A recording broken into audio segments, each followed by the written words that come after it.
Hey there, podcast buddies. How you doing today? I'm doing good. Yeah. I'm surviving. We're in the penultimate episode. We are in the penultimate episode. And aside from that, it's my favorite day of the year. Happy Halloween, you spooky bitches. Happy Halloween. Yeah, I'm representing. This is the only like costumey thing I own in my house, and I'm like, well, here you go. It's going on my head. This is what you get. There you go. I tried. Look, I tried. Really good. I like it. Nice. I have nothing festive at all. Oh. No, it never even occurred to me. I spent all day dealing with my kid and her crap. I didn't even think about getting anything for myself. I failed. I'm sorry. What do you got? I dressed as Wednesday Addams for work today because I needed a costume that was functional and also in keeping with my mostly black wardrobe. So the braids are a remnant of that. I like it. And you got your cup. Oh, yeah. And skull cup today. That's fantastic. I like that. Right? Our manager at work told me I walk like Morticia Addams. How does Morticia Addams He walk? said I glide. And I was like, I weirdly know what you mean. And you're right. wow. And he's like, you just move like Morticia Addams. And I was like, thank you. I'm going to take that as a compliment because I think I do. And I think I know what you mean. I lead with my hips. I don't really move them. I know what he meant. You do. Thanks, manager. You're a blonde Morticia. What are we talking about today? We're talking about some depressing shit. We just stopped talking about depressing shit, and now we're going to talk about more depressing shit, which is this episode. Yeah. You mean this series? I was going to say, Well, I think this that's what episode- we signed up for. But when we did here's this the thing, podcast. like this episode made me like my stomach was in knots the whole time. I know. I know. I haven't had an episode do that to me in a long time. So nicely done, Bradley Whitford and Eric Tuchman. Yeah. Really appreciate it. Yeah. Can you believe Bradley Whitford directed this? That is so cool. I didn't even Really know cool. that he directed anything. So I'm like, oh. No, that is really cool. Is it the first time he directed? I guess I should have looked I'm this up. very but sure this is this the is first news one to of me, this as you're saying it, series so. I've seen him direct. It's really cool. Yeah. I believe that's correct. And he's been filling his Twitter account this past week with images of him directing and like Oh, that's and cool. I'll have how to check it out. he's like, yeah, cast and crew, obviously, but also like he's like, as an actor directing your fellow actors, it's important to take a step back from your role and give them an opportunity to shine. And I was like, that's a very Bradley Whitford thing to say. Cool. Oh, I love that. So yeah, so we get to deal with super depressing things, anxiety-inducing things, and like the 30s, we get to see the 29th goodbye for Luke, for Nick and June. I know. What a treat. Again. What's it, the third one this season? And we get to see the 47th time that June's plot armor has deflected any bullets for her. It's a treat. I love it so much. This episode was such a a lark. I don't have too many initial thoughts. Because I want to jump off of what you said with just that like being nervous. Like I had a real like anxious, nervous excitement like going into this episode. We had recorded some predictions for Patreon, and I was just very nervous because it ended too happy for episode 8 and everyone that I talked to felt the same way. Yeah. So I'm like, this can't be good. And then this first scene it started out so perfectly that the anxiousness and excitement that Toello and June were sharing was exactly how it felt. And I just felt like that carried through for the whole episode. It was just, I was on the edge of my seat, just nervous with where it was going to go. And I still feel that way going into episode 10. Like it's been a ride. It's been a ride of a season. And I think these last 2 episodes are going to end it very nicely in terms of I've just been in suspense the whole time. And going into the final episode, I'm just like, I don't know where we're ending here. I have absolutely no idea. So it's cool. Yeah, that is definitely one of the most exciting parts about jumping into this is that there are so many directions that it could have gone at this point. So it's nice to have a little bit more direction, but now we have even more questions. I also was feeling very anxious while watching this as well, but didn't realize I didn't realize that it was having such a strong visceral reaction until after the episode had aired, and I was trying to eat something and realized my hand was shaking as though I had had 4 cups of coffee. Yeah. And I was like, am I having an anxiety attack right now? At the end of this episode, it was really something. Oh, you know what? I had a visceral reaction in this episode too, because you know the statement, like the phrase, your jaw dropped. My jaw literally dropped. Like, I feel like my jaw fell off my face in this episode. And we can say it now. Like, I can tell you when it is in the beginning. Everyone's seen the episode, right? Yeah. When Serena, I just was not expecting Serena to make a run for it out that door. I was like, oh, look, she's standing by the exit. There's an exit above her sign. Roxy's going to say that too. Yep. Like, we're going to talk about it. And then I'm like, she just bounced, and I just wasn't, like, all the signs were there and I still wasn't expecting it. She was just gone. My jaw just dropped. I couldn't believe it. It was great. Oh no, I saw it like halfway through the interaction, and I wrote, is she contemplating running with 5 question marks? And then do you mind if I have some privacy? I was like, oh, it's on, it's happening. I was so excited. Yeah. Oh, no idea where she's gonna go. Oh, I can't wait. yeah, it's gonna be great. Want to get into the episode? Yeah. Most definitely. Penultimate episode. We enter the war room, and in my predictions, I talked about how in the penultimate episode, and they're talking about how there's going to be an air raid. I'm like, oh my god, someone has to die in the air raid for us to care about this air raid so much. And I was like, what if Twello dies? It wasn't even a consideration for me. So literally, my first note is, oh man, what if Twello dies? Oh, I Obviously didn't even think about that. Yeah, I didn't think about it either until that moment. Yeah, never occurred to me. I don't think I ever considered him being one to die because I'm like, he's the guy in the suit. The guy in the suit doesn't die. Yeah, he doesn't go in. He just makes the plans. Unless, of course, there's a woman in his life that comes after him. I feel like that's how Twello would go. Well, now that Serena's on the run. I know, right? It's also because I've seen Sam Yeager play some shitty people in another show, and I'm just like, yeah, he's going to get offed by a woman because, or because of his own, penis leading him to trouble. That's what's going to happen. But then I'm like, nope, wrong show. Wrong show. Oh, by the way, before we really get into it, we should get into what I would recommend pairing your your episode with. Yes. And it's not every episode of Handmaid's Tale that we get not only a wedding announcement and a baby announcement. So you got to drink bubbles with it, unless you're not drinking, which I'm not because it's Halloween night and not driving, and I'm not drinking and driving, being responsible. But since we are here at Scarlett's studio. Once she's done with that beer, she's going to have herself some nice cava. If you've never had cava before, think champagne without the price tag. It's a great name, too. It's Killa. Killa Cava. Killa Cava. Killa Cava, made with organic grapes. It's made with organic grapes, which is so fantastic because in Gilead, Gilead's removed all of all of the terrible toxins in the air, and they've created a truly clean environment for all of their dastardly deeds. Can't do so. They're obviously farming organically too, so they would appreciate this clean cava. Clean cava for all your baby making needs. But also, it's not champagne because because they don't deserve champagne. So it's bubbly, but something's severely off here. Anyway, so when we jump into this first scene, we get info that we already know. Hannah is still based in Colorado apparently, and we knew that because that's what Nick told us in the last season. And we do know now that the wife school is at a retired Air Force base and there's 30 other girls. So I think in the last episode, not having that knowledge, I was like, wow, they're acting fast. They're just going to go in and they're going to get Hannah. But it's not just Hannah. It's those 30 other girls. Mm-hmm. So it's not just for her. We're going to have paratroopers involved, and they're going to be killing anyone who gets in the way. Mm-hmm. And I appreciate that it wasn't just 30 girls. It was 30 girls, all who had been taken. Mm-hmm. So this is very clearly a grooming school to try to assimilate these girls and take that last little bit of their freedom away. That might be overhanging away from them.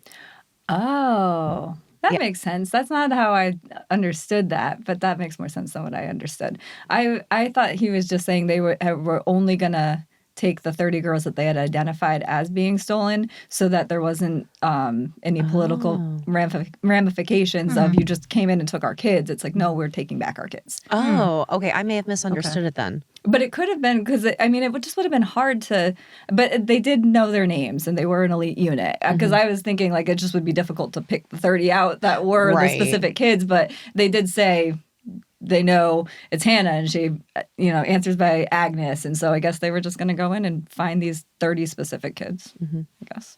Yeah. But it could be that they were all in this one location too. I just assumed that it was all 30 kids that this location was specifically designed for children that had been ripped away. Makes sense. Because those are the ones that would need the most grooming. Right. It would, a different education system that wouldn't necessarily be the same education system they'll need in the future. Yeah, it could be that for sure. We meet Commander Easy on the Eyes, Elijah Vance. Two things about Elijah. So I looked up the name Elijah Vance, and that was an actual Democratic senator from Ohio in the year 1834 to 1838. And there is nothing else to talk about in regards to that. It was simply a thing that popped up, and I'm like, oh, okay, great. So there's your daily dose of useless information. I have some more useless information on the name Elijah. It's Old Testament. It means Jehovah is my God. He was a prophet known for working miracles in God's name. He really hated tyrants and he condemned evil, sinful leaders. He brought a kid back to life, and he didn't just die. Allegedly, he went up into the heavens on a chariot of fire. Oh, he's nice that guy. He's that guy. Okay. Yes. Oh, wow. That's great. Yep. Perfect name.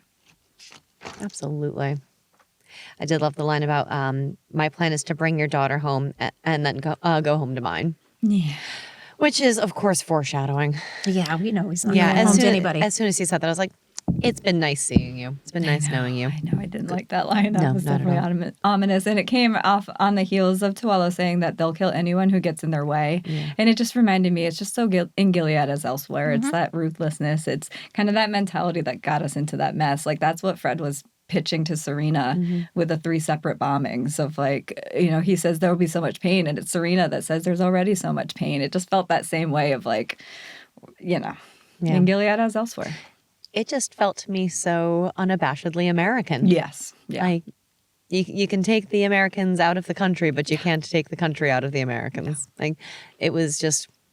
That's the American military in a nutshell right there. We'll kill anyone that gets in our way. Yes. I'm coming home to my daughter. Yeah. Like, they were missing like that sort of gruffness to them, but everything else was wonderful. Sure.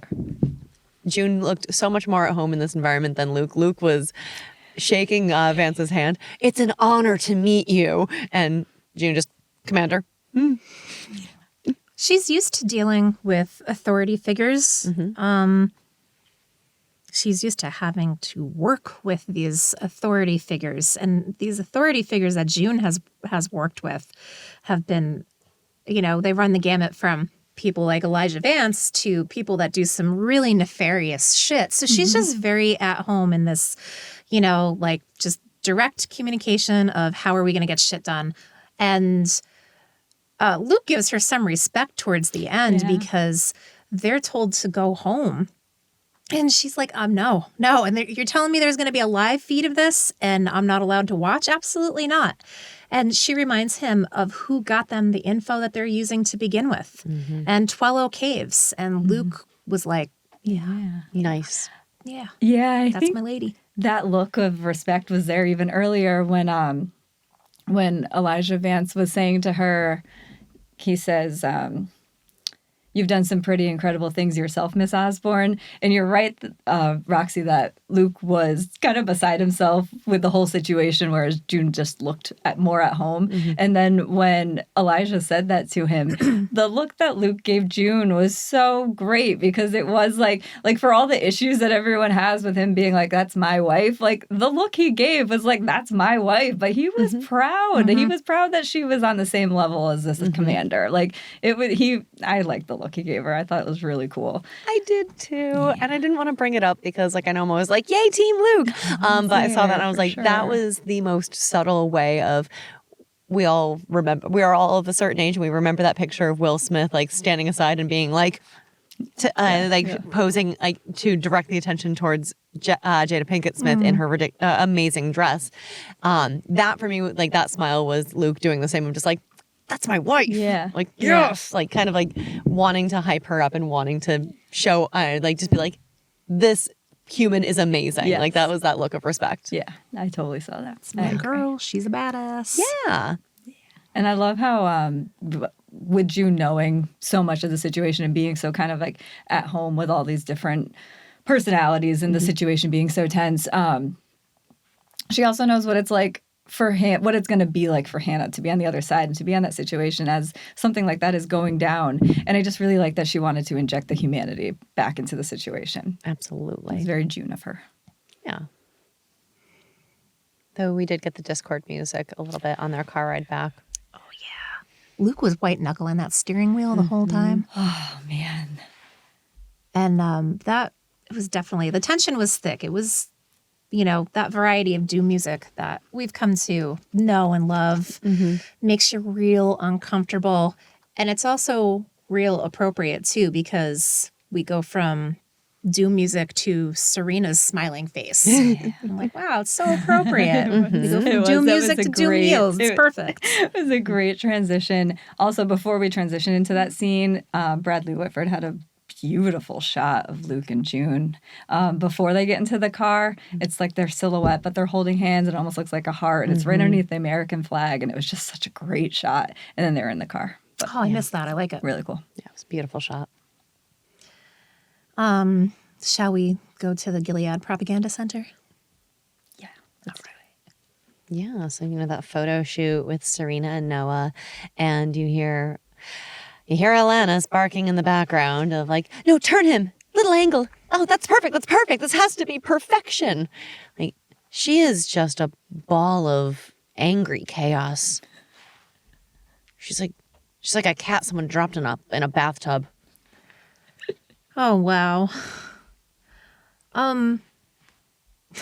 Her face, this whole thing, the interactions between like Serena and her and Ryan. I like everything that Serena was saying. You know, she was using her, hey, consider the optics. Come on, don't you want star mom and star baby present? Like, isn't this why Gilead sent me here? I have a job to do. Let me do my job because I'm the only one here that can really do that job. Right.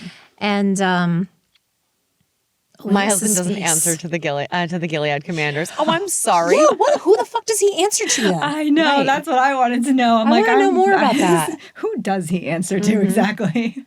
I don't think he answers to anyone except for Alanis. I think you might answer to Alanis. Yeah. a little bit, I for get sure. that feeling. Like I said, Alanis wears the pants in the family when she wears pants. She does.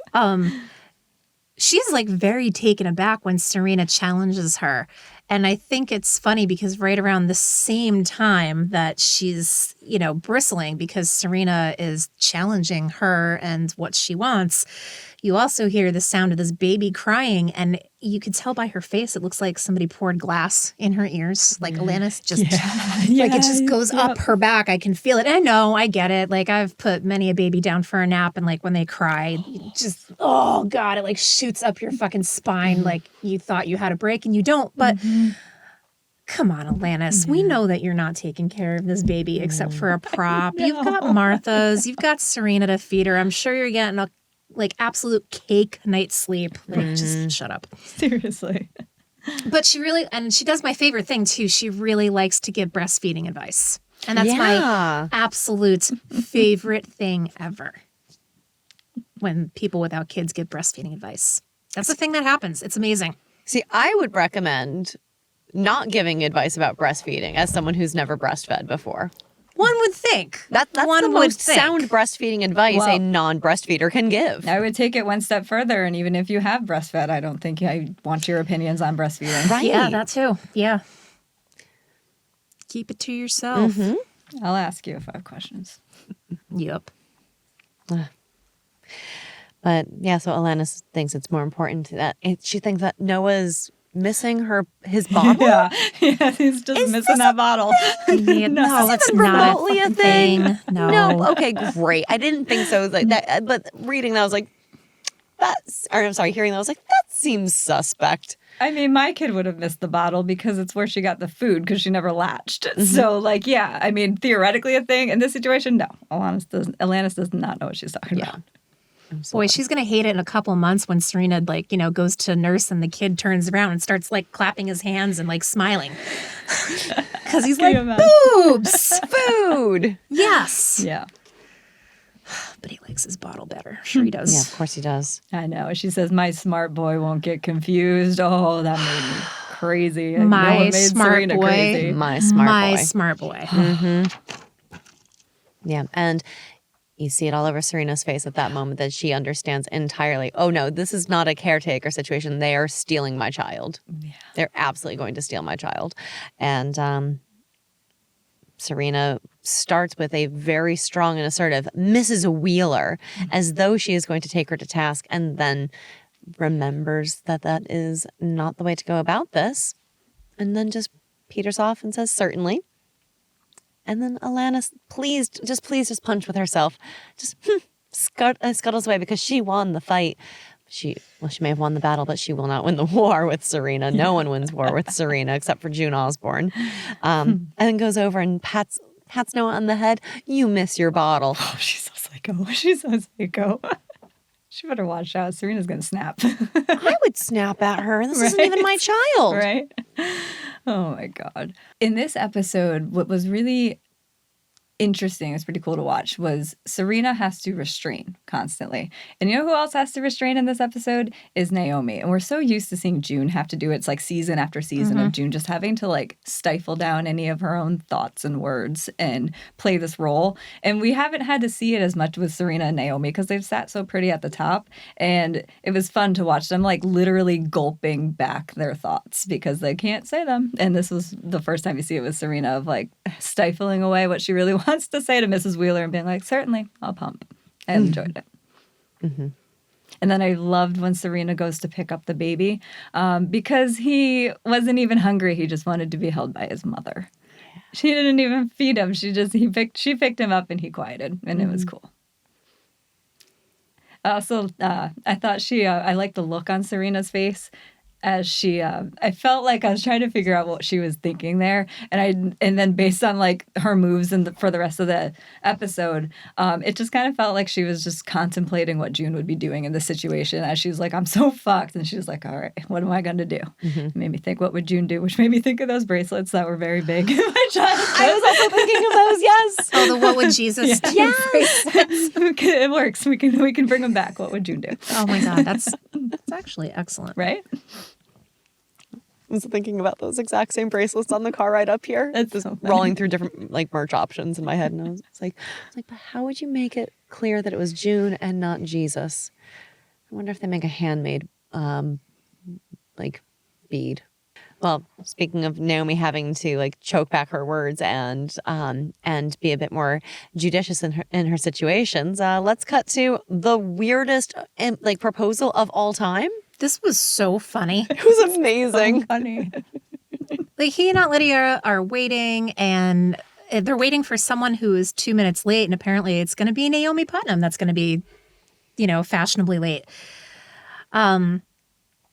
Larry does really seem to appreciate Lydia being there, which surprised me.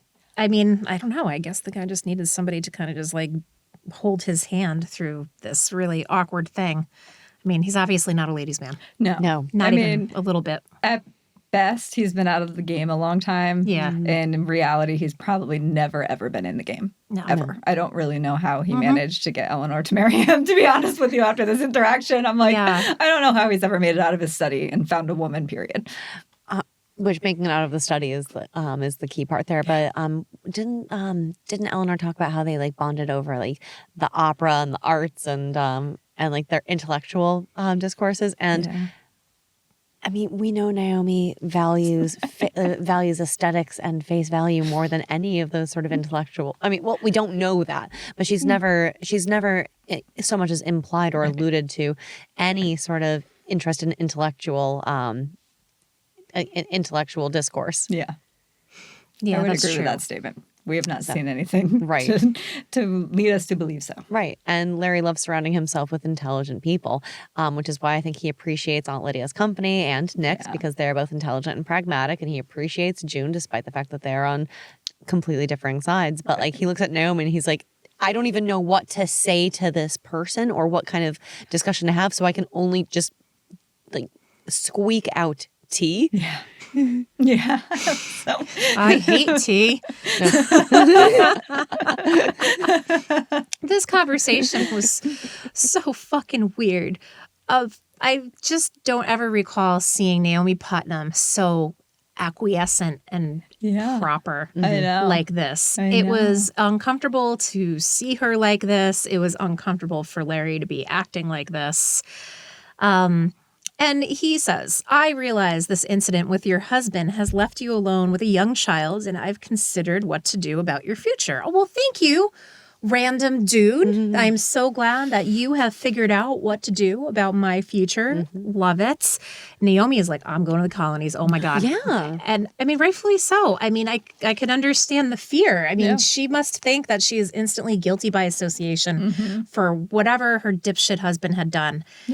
And She's implied as much in the past with Serena. When Fred's gotten in trouble and she's been like, well, I hope this won't come back on you. And Serena's like, the fuck it would. And Naomi's definitely implied it. And then she got Warren's arm cut off to save, you know, her and him and the whole family. And, you know, I get it. It jives that Naomi would believe she's off to the colonies. Absolutely. I thought she was pretty composed when she came in thinking she was getting a death sentence.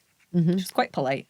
Extremely polite. And this was when she did start to crack, was when she said, please don't send me to the colonies. There was genuine fear in her voice, which kind of breaks your heart a little bit because this is a woman who we've never seen her on her, like we've seen her separately from Warren, but we've never seen her have to function on her own. So, and she must be petrified because what do they do with women, with older wives once their husbands have died, whether of natural causes or you know, perhaps a little bit of a lead injection. lead injection.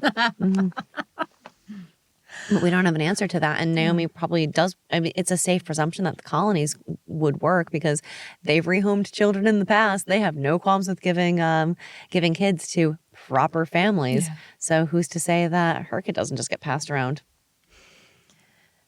She doesn't understand why she's there. And Larry's not explaining it well. Oh, God. Well, and then it gets into real estate. I thought this was so great because she's just trying to follow along. And Lydia is like, well, you can't remain in Gilead with a young child if you want to stay in your house. And Naomi's like, oh, yeah, you're right. I was thinking a condo, you know, maybe like Brookline or Back Bay. Yeah, because our house is far too grand for the two of us. That's not why we're here. Larry's like, I'm not a fucking realtor. No, like, but Larry has to literally like shove him to the point, like get to the point because this is painful for everybody. She's not picking up what you're putting down. What's the reward if it's not a house, Larry? Like, what are we doing here? And Larry tells her, well, it's a quid pro quo. You need security. I need a wife. You can move in. And I'm so glad Lydia is here to translate his intentions because Naomi is still just like, I mean, he's as smooth as sandpaper. And Naomi is just gobsmacked. She's like, this is a marriage proposal? And Larry's like, yeah, what do you say? Let's do it. I have a choice? No. That's hurtful. I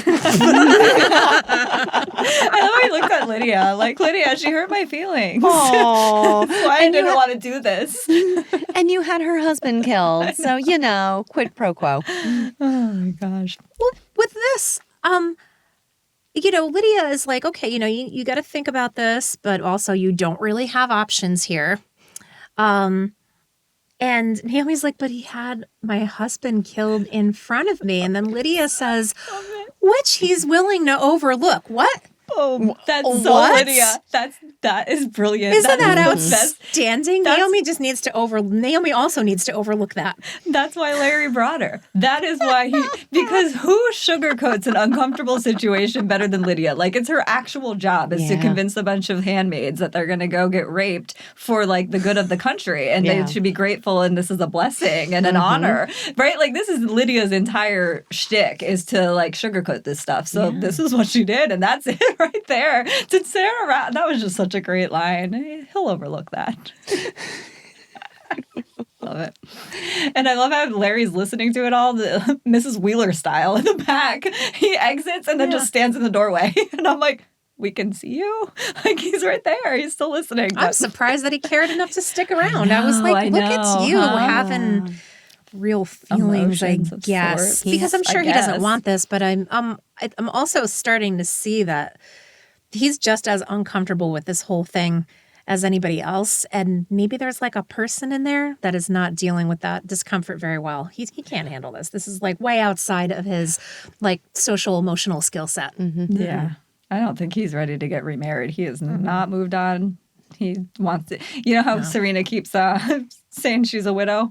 Larry's still saying he's a widow, too. Yeah. Neither of them are interested in getting remarried at this point, but here we are. Yeah. You got a role to play. You created this world. You created the rule set. I know. And Larry, the rules have to apply to everyone, including you. Seriously, with all with all his like logistics and pragmatism, he should be good. He should be getting on board here. Larry actually pissed me off a lot in this episode. We'll get there. Do we want a new scene? Yeah. Well, Larry closes one door and Serena opens another. She's putting her breast milk away. And I must say, I'm very appreciative of how they kept a little extra padding on her to kind of reflect the realities of a postpartum body. Like, that shit rarely snaps back quickly. I agree. I appreciate that. Every time they show her, I'm like, thank you. Yeah. She is only 1 month postpartum. I like that. Absolutely. Well, after putting the milk in the fridge, she eyes Mr. Wheeler in his office, alone.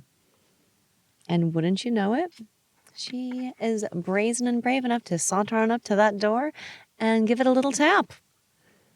And he lets her in.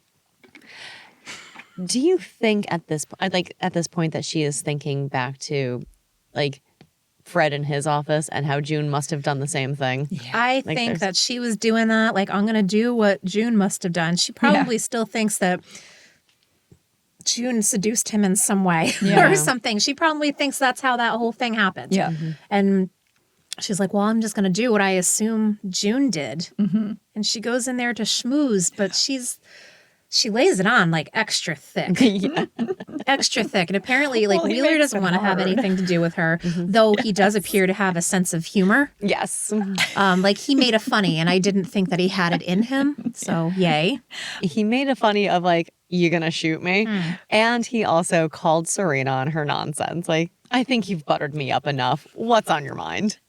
Yeah, not her what he stroking said. was a bit Thank much. you. Like, he is not Fred. I could not understand that line with no captions. I had my laptop like up to my ear. I'm like, I don't know what he's saying. I have no idea what that line is. But that makes a lot of sense. I think I'm buttered up. What's on your mind? I kept thinking he said, I think I bought it up. And I was like, oh, so he just bought his position. Like, I really couldn't figure it out, but buttered up. Yes, he is buttered up. So he was onto her. That makes sense. I'm glad I know that line now.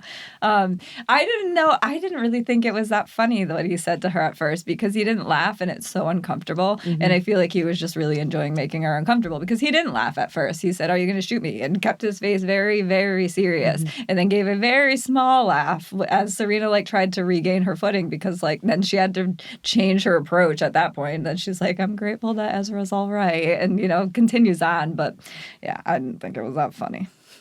I think it was as funny as he's capable of Yeah, being. yeah, Like, yeah. He seems a joyless and cold man, and I feel like that was like the equivalent of Larry trying to make like a warm-hearted like gesture towards It's someone. the Like, most we've seen out of him. You're right. Yeah. Of any kind of personality out of this guy, he's just exactly. take your vitamins.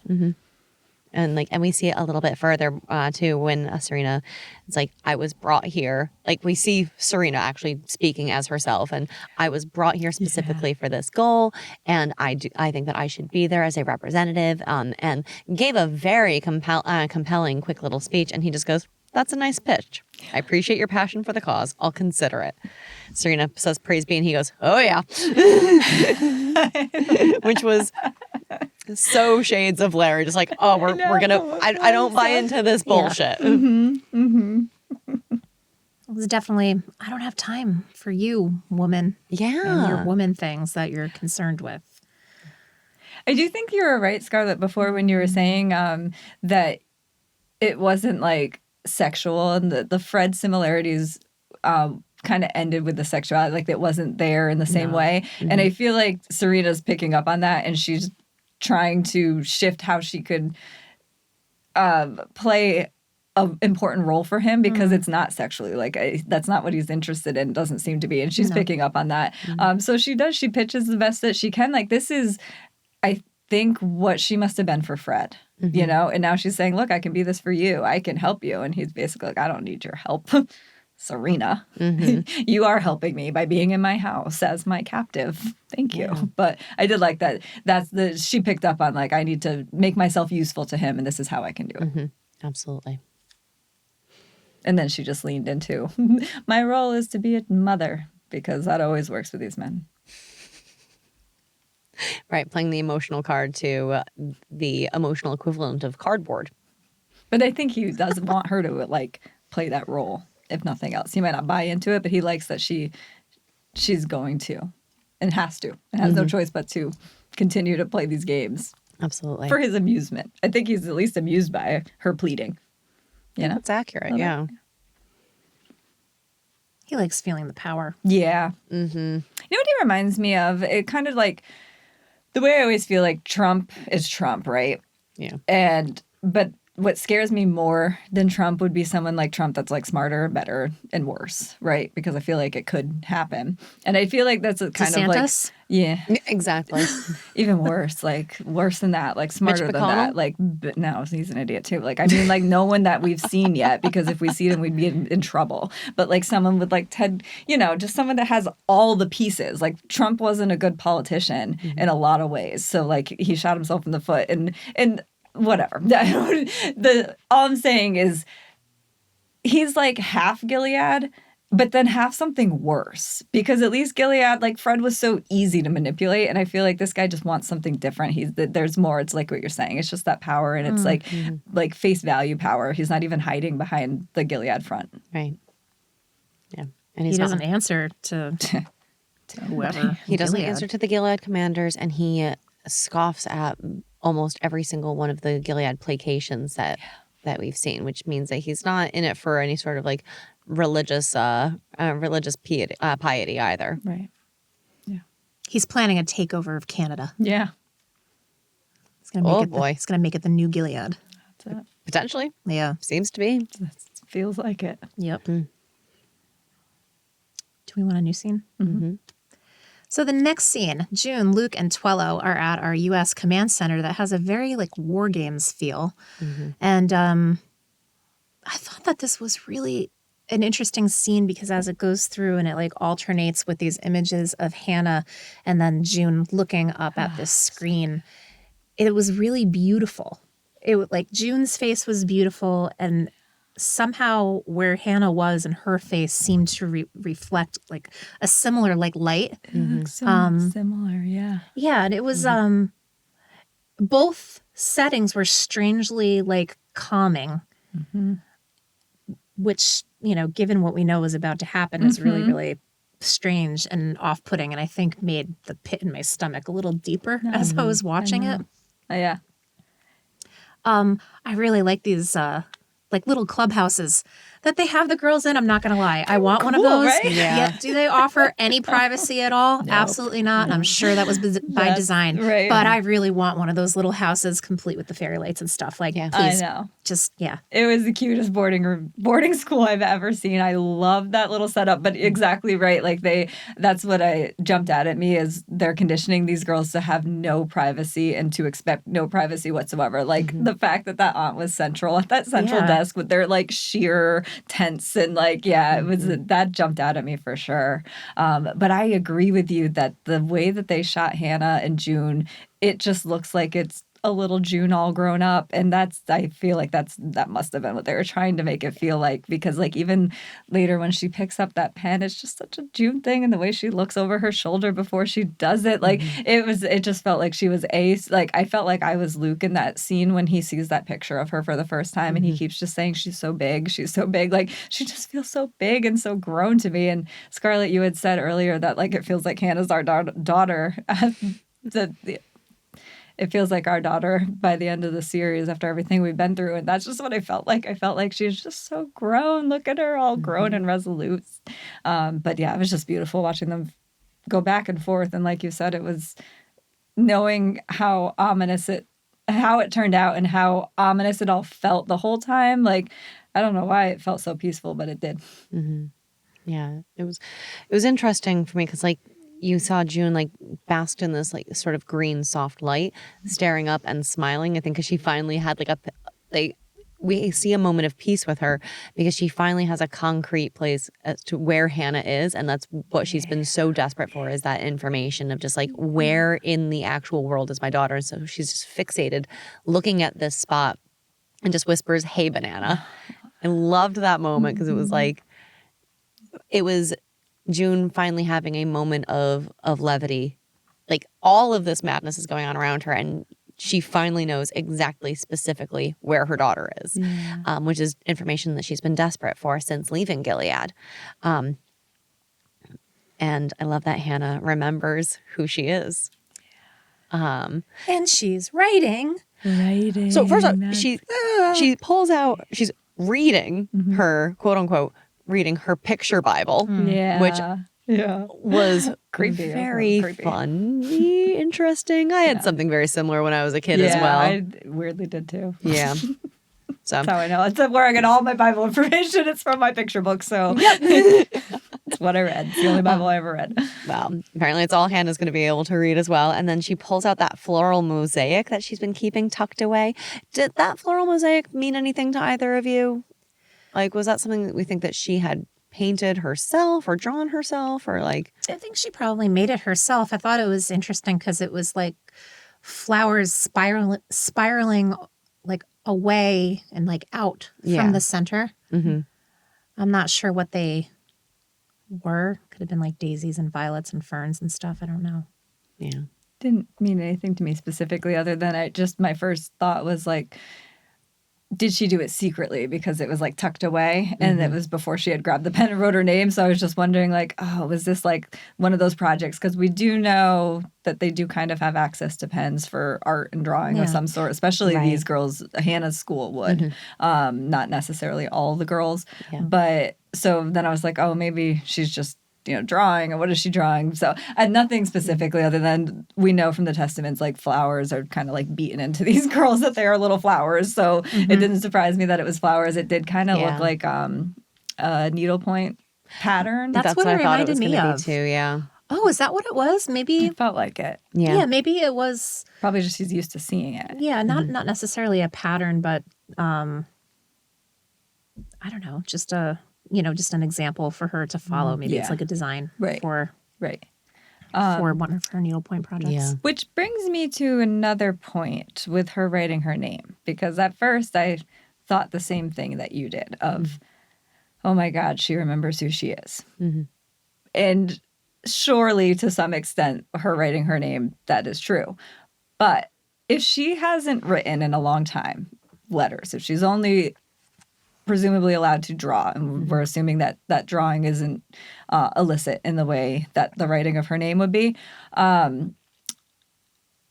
she knew how to write her name before in pre-Gilead. She would have been at an age where she was old enough to write her name. Yeah. It might be one of the few things she remembers writing. If she only knows a couple letters and she doesn't see letters and she's not reading anymore, she might not even know the significance of what she's writing as much as that she knows how to write it. Because Okay. it's just so much, very much the first thing you learn how to write as a kid is your name. And so she just, that might be a root memory that hasn't left and she doesn't quite know who Hannah is or why she's writing Hannah. She might just be writing it because, That's what she knows how to write. yeah, Right. that's the only thing, that's the only letter she knows. She's not seeing a lot of letters, you know? Yeah. So she might not even know the significance of it other than it's just a doodle. Like, I don't know. But it is a thought that she might not truly know who she is. I'm inclined to think that it's not just a doodle for her, because she is doing she it. looked over her she's shoulder, looking over her shoulder to see whether or not Aunt Paul is asleep. She's very clearly like pilfered this pencil, Hiding it. because she understands it's a dangerous implement. Like she keeps on like peering around, so she knows that what she's doing isn't entirely kosher. So I don't think like if it was just a doodle, it would have been done mindlessly. Well, that's the only thing I was wondering is if it's a doodle and the pens aren't allowed, then it still would be something that she would look over her shoulder. So I'm just not sure if she's allowed to draw at all, period. I'm assuming since she did have access to it and we know from the testaments that we just don't know if it's staying true. That was my only reason I was saying that. I agree. It looks like she is definitely looking over her shoulder and doing something that she doesn't want to be caught doing. So like writing her name would be a big deal. But even if she is writing, even if she knows that she's writing words and she shouldn't be writing words, I'm still not convinced she knows who Hannah is because she wrote it. Huh. Because it's the first thing you learn to write. If you remember nothing else, you'll remember how to write your name. Okay.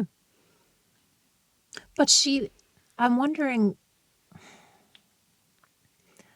if she does know it's her name, though, because she put it in a spot where one would put their name if they made a picture. And she draw it. Yeah. And well, we know that she knows something about her past, like because she's seen June a couple times, and we know that every time she gets pulled away, we're wondering how much more she's going to remember as like the trauma versus like what's happening with the Mackenzies and the brainwashing of like what she's doing. So I'm just wondering how far does she know that it's Hannah? Like it could be like how far in the brainwashing is she? Because if it stays true to the testament, she's not going to know who Hannah is in a decade. So just how far into the brainwashing is she? I guess what I mean is just it could be that she's just clinging on to those last memories that she has, and she doesn't quite remember the whole gist of it. Like she's not sitting in that boarding school waiting for June, her mother, who she vividly remembers, to come get her because she told her that she wasn't going to leave her. It could just be like what Jaden was saying. It's fuzzy. Everything is fuzzy, but I know I can write this name and it means something. That is a good point because Jaden absolutely said that like trying to remember anything prior to Gilead is fuzzy, and Jaden looked like they were in their early 20s. Yeah. At the oldest, which presumably would put them a little bit older than Hannah. And if it's harder for someone who's a few years older than Hannah to remember, then it stands to reason that Hannah barely has these memories. Okay, I can buy that logic then. So I think we just know, I just wouldn't say point blank she remembers everything. I think she remembers, obviously. And what she remembers remains to be seen. Yeah, she at least remembers that she remembers her name. Now, whether she remembers that it is her actual name or she remembers the what, but maybe not the why, and can't correlate them. She remembers to write, and that's something. It's terrifying. Yeah, Because we know it what was can so happen. scary. Oh my gosh, was that not?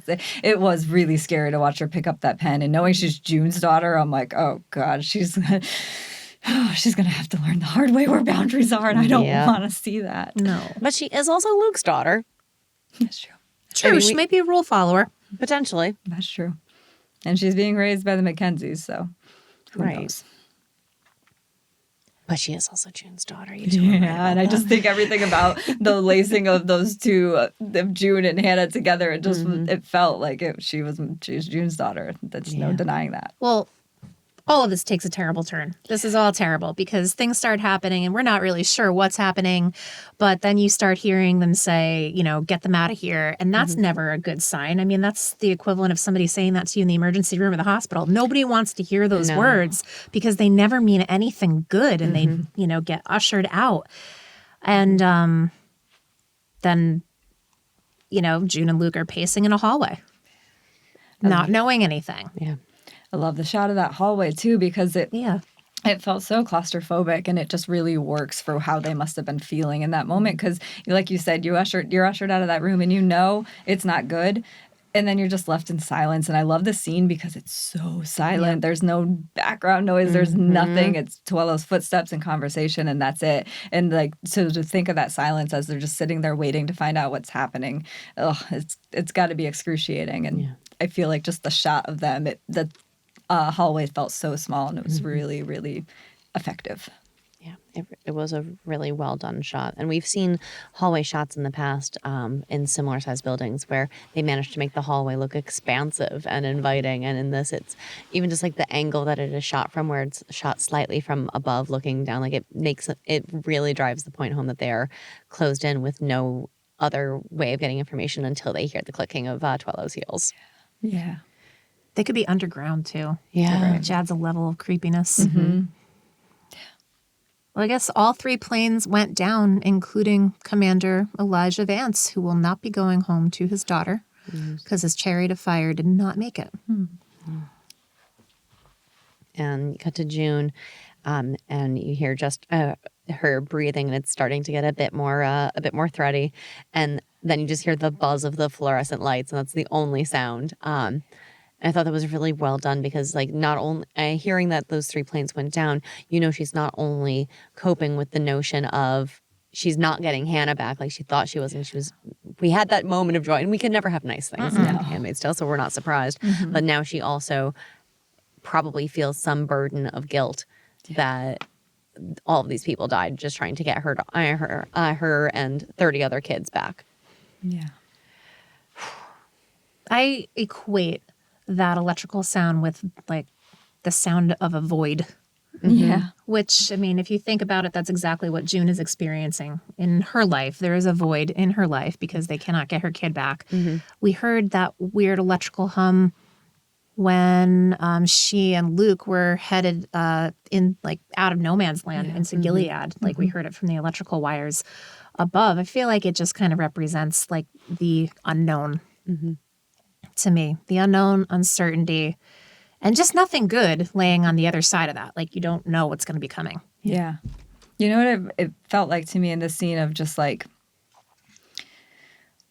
end in a way that there's just not a next move after that, in a way that June always has the next move. This one just felt where do you go from here? Kind of made that silence deafening. It kind of echoed the silence, in a way that just made it feel like the silence was deafening, and there was just no play after that. What do you do? And it kills me because it's like what you were saying, Roxy, of June just has so much on her conscience of so many, the bodies just keep piling up as in her pursuit of Hannah. And this is just another one of those blows. But it did really, I liked seeing June and Tuello side by side in the scene because we know that June has dealt with this kind of disappointment over and over again. And we know that it's weighing on her conscience, but she's also dealt with it. It was really clear that Tuello has had to give this kind of information a lot. He was a real seasoned professional at giving this news. It was quick. It was detached in a way it needed to be, but it was, I don't know. It was just, he knew how to do that. And it was June knew how to receive it. And Luke was new to the whole situation. Yeah, I felt like that, yes, Tuello is seasoned at this, but that must have that you could see it on his face that this was a difficult moment. And there's got to be some manner of guilt as well on his end because this is intel that he was confident in. Yeah. And now there are that many less Americans. Yeah. And so I'm imagining that some of their best pilots were lost. I mean, this sounded like it was a big mission. Really important mission. He said they were an elite team. And now that elite team's gone. Yeah. That sucks. I mean, we know with the Gilead takeover that they took over the military, so there can't be that much American military to begin with. So the elite team is extra precious, I imagine, you know? I would also imagine, considering how few Americans there are that are displaced, with that information in mind, Marjorie, these were probably so much well as friends too. Yeah. It's possible, yeah. So, well, let's cut back to June though, hanging out outside, trying to come to terms with all of this. And, well, inconvenient timing, Larry, but sure, let's pop in for a phone call just to check in. Goddamn, Larry. Goddamn, Larry is right. Yeah, I'll third that. And, oh, so sorry, so tragic about what happened there, And June calls him on, like, is that what you called to blame me? Like, Right? I mean, Yeah. he is blaming her by telling her that, you went and you threw your lot in with the Americans. Your allegiance was with the Americans. and this is where it gets you. Now look what you have. But New Bethlehem is still on the table. And I mean, Larry is, if nothing else, smug when he is backed into a corner, but he is starting to break at this point. And you can see that he doesn't have many, I think he is starting to get concerned that he can count all of his allies on less than one hand. And I think he desperately wants June back at this point because, yes, there was that power, that strike there, but we only see Larry get this sort of snarky and this sort of like sass when he is starting to, right before he is fully backed into a corner. Or when he's trying to prove a point or teach her a lesson. Yeah. He does this a lot with her. It pisses me off here because it's really annoying. But the way you're saying it, I guess I kind of see it in a new light. And I guess you're right. It is him just trying to get him. He does want her on his team. And when he wants her on his team, he does these really annoying, like, difficult choices for her. Like, so he made her pick the 5 survivors, like, right off the rip when he met her. And then he gave her that, like, fake deal, or like he was trying to negotiate with her, and he was like, send back like 9 of the kids from Angel's Flight and I'll send you Hannah. And it was like, she can't make that choice. Like he does this to her over and over again, and that's what it feels like. Again, like he taunted her, he knew exactly what she'd do. She did what he knew she would do because he knows this is her Achilles heel, is Hannah. And so he dangled Hannah, and like all the questions I had of like, is it him or is it not him? Like, okay, it was definitely him, and he obviously did it as a setup. It was a trap, and she fell into it. And now he's just to turn around and ask her to do what he asked her to do. Like, I don't know how you do that, Larry. I don't know how you. I mean, my reaction is the same as June's. Like, fuck you, dude. Fuck you. Because she says it early on when he says, because he does his spin. It's almost like a Fred spin, but it's Larry's spin of like, he says what we were saying earlier, but he's not wrong that it is an American move. And we were like, it feels very American of like, we'll kill anyone that gets in our way kind of thing. Yes, I get what Larry's saying here, but he's twisting it around. He says to save our children, and she says they invaded my country, and she says to save our children. He says citizens of Gilead, and she responds with, they were stolen from us, and you know that. And that is the crux of what's so frustrating to me in this conversation, is that he does know it. And that's what's so frustrating to June. And he tries to pass off the blame to her.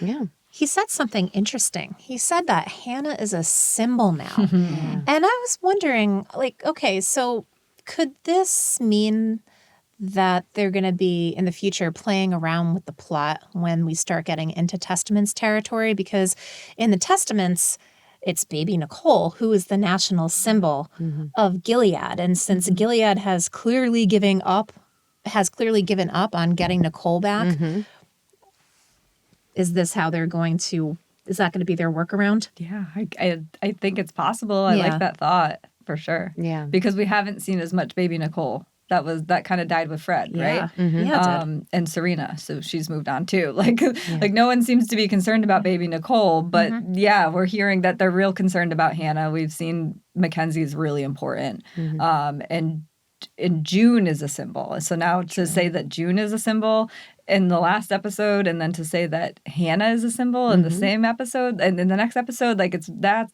interesting to me. And so that, I agree with you, that did kind of make me think that they might be playing with these daughters and their roles and the Testament's details. But we'll see. Yeah, and that I'm in the same boat as you too. That the Hannah is a symbol now, like it or not, and so are you. Really made me think of baby Nicole as well, and how they were like had called her the symbol of Gilead, and how like she was a stolen child. And I was like, is this a little sprinkle of foreshadowing for us that they might modify things a little bit? Because I mean, we've been off piste for the last 4 seasons, Yeah. so why not? Why not just continue to go a little bit off piste? Yeah. It could also just be Larry having an excuse.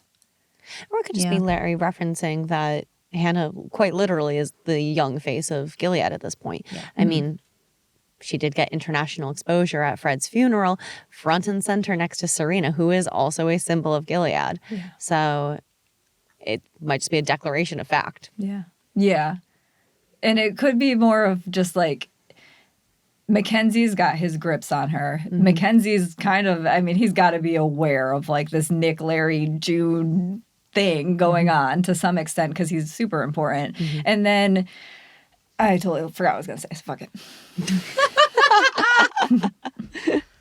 It's the self-medicating, Marjorie. Right. Yes. Drinking is so 2020. Probiotic. He tries to hook her by using Nick. Oh, Like, wow. You really, really think that little of her that, by waving her boyfriend in her face, she's going to be like, yeah, you know what? Fuck my family. Let's go put us in jeopardy and go to New Bethlehem. right. Yeah, let's do it. It just felt like he was trying to throw anything at a wall to see what would stick. And June's just not having it. She's like, I'm not going to make Gilead look like a friggin' victim. She's not going to go to bat for them. She won't do it. And this is where things start to take a really ugly turn because she tells him, you're still a part of it and you are one of them. She's telling him, you're the Nazi Larry. Yeah. You are. And it's even worse because I know you know better. Yeah. And it does hurt him. It hurts him. And he says, it's what I promised Eleanor. And then we've got the mic drop that we've all been wondering, was that going to come back? Yeah. No. Because she admits to him that she watched her die, She was broken. She was ashamed. She fucking hated you. She hated what you had become. And I watched her die, and I did absolutely nothing. And Larry's like, yeah, I knew you had something to do with it, but Eleanor would still want me to help you get Hannah back. So, come on, work with me here. And I hate to give it to Larry, but to hear that confirmation that June watched Eleanor die and she did nothing, and for him to get him, like, you can see the emotions sprawling across his face. He wants to burst into tears at this moment. And I knew you had something to do with it, but Eleanor would still want me to help you with Hannah. So he is still trying to honor he's still trying to honor Eleanor and do the right thing. But his intentions are the path to hell is paved with good intentions. And his intentions, no matter how pure they are, to fix the mistakes that he made and right the wrongs, to be the man that that Eleanor loved and was proud of, it doesn't matter. You're still trying to drag June and other families back into Gilead. You're not actually fixing the problem. You are exacerbating it. And he can't see the forest for the wood. Yeah, that's what pissed me off with this. Like, there's the dangling of Nick, which is really just annoying. And I love that June called him out on it and was like, fuck you. It's also, like, I feel like when he said earlier, we kind of skipped over it. Oh, he says... she says, what? No, I'm not going to say that as far as like calling out the Americans on their foolish mission. He says, why not? It's the truth. Americans did what they always do. They put all those girls in real danger.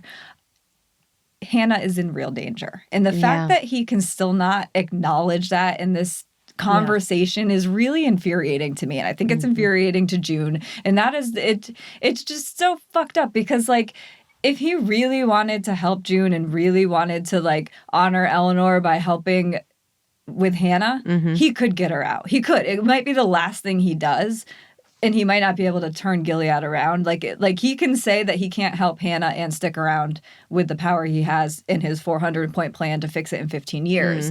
But you can't. Both things can't be true. Like I think maybe that's if you want to give him the best.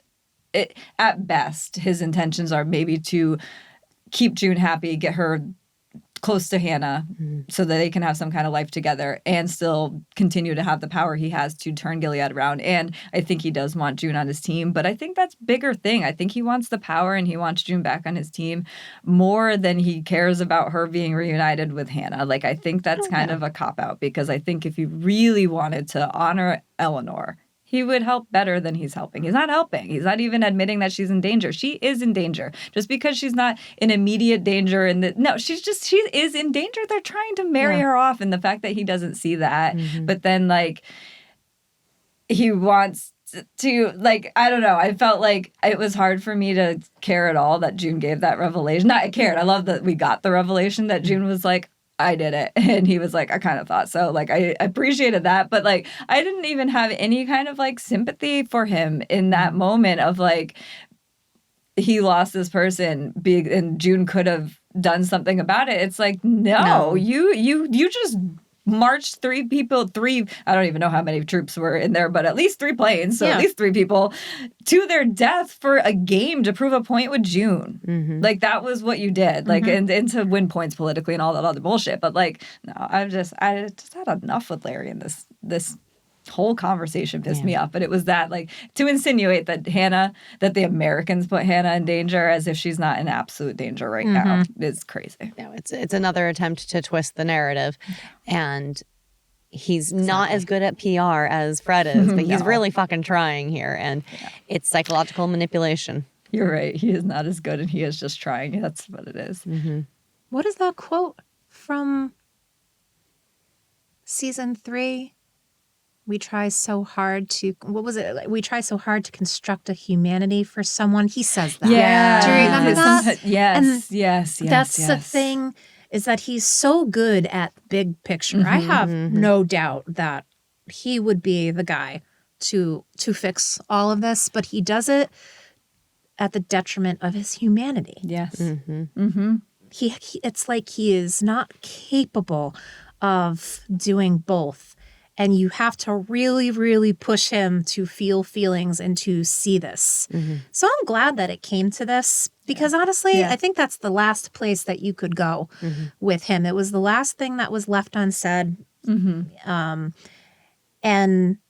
it did get him, but not enough. Not enough for him to change his ways. Yeah. And I think that's why, you know, June is just fucking done with him. I mean, how can he hear her say, I want my baby here, safe and free? And he's like, not going to happen. No. Oh, that was so brutal. It is. Oh, that was brutal. That was brutal.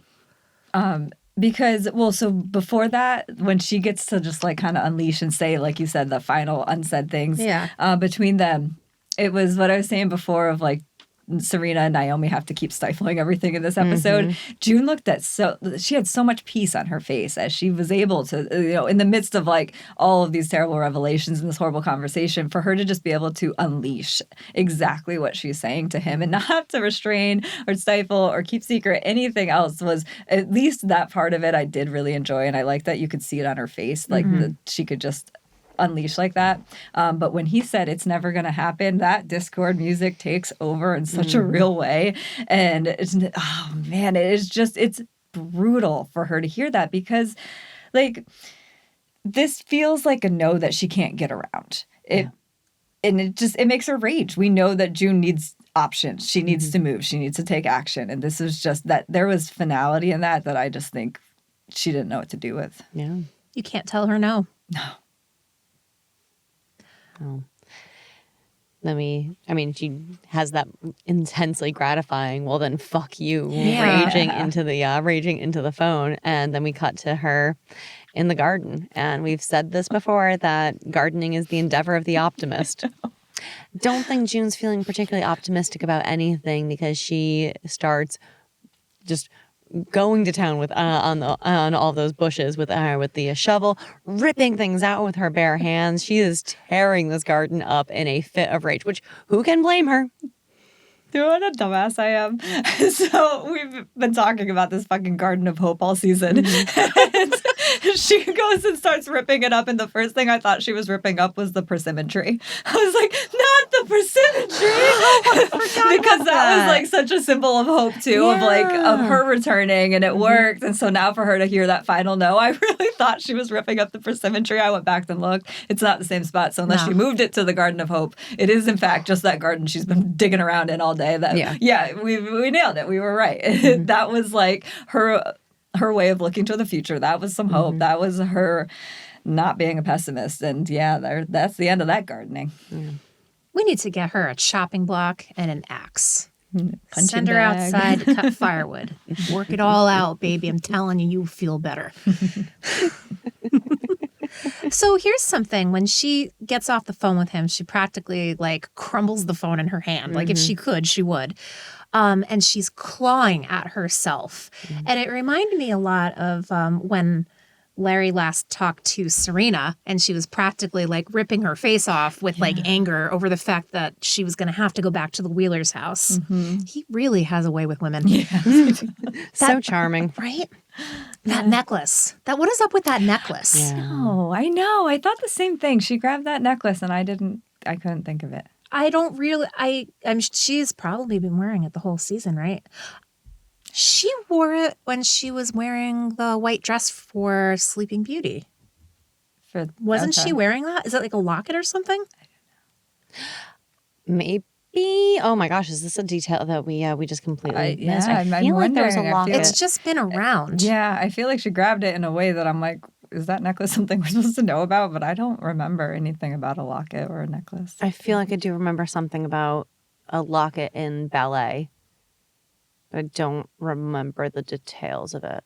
Okay. God, this whole season's been a blur.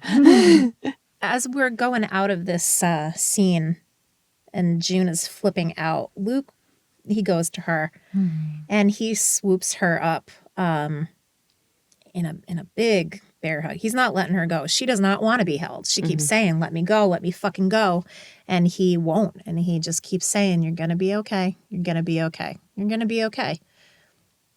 It's one of those things that, like, as pissed off as you are in the moment, the only person that is going to be allowed to touch you or hold you like that is like your person. Yeah. That's the only person that's going to be able to do it without getting a punch to the face. Yeah.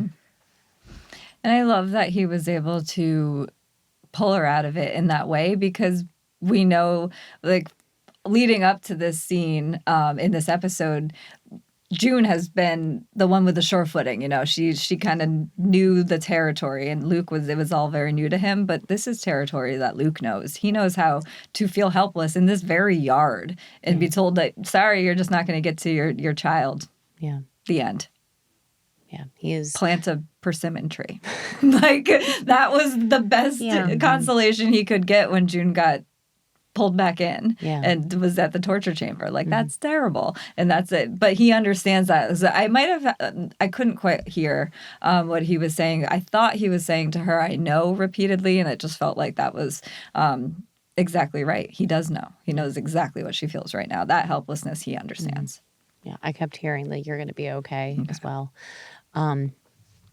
Because he does know, and he does know that she's going to be okay, because Luke has somehow managed to be okay despite hearing 7 years of constant disappointments and having the carrot dangled in front of you and then being left with no leads whatsoever and just feeling that constant disappointment and having no outlet for it. This for me was a really powerful moment, not just because he was able to calm June down, but he had said in the last episode, he's like, why don't you just let me protect you sometimes? And June says, I don't need protecting. And she doesn't need protecting. No. She needs comforting. She needs Luke to be her safe place. And I think that he kind of understands that at this point. Or maybe he doesn't. Maybe he's just giving her a big bear hug so she stops ripping up the fucking garden. I got nothing else for this. I got nothing else for this either. That's the scene. And my word, do I hope that Luke is right, that they're going to be okay? I mean, again, her plot armor is so thick anyway. She's gonna be fine, no matter what happens. Can't have the Testaments with. I can't have the finale of the Testaments without her. So True that. Well, I guess that's half an episode. We will catch you on the flip side.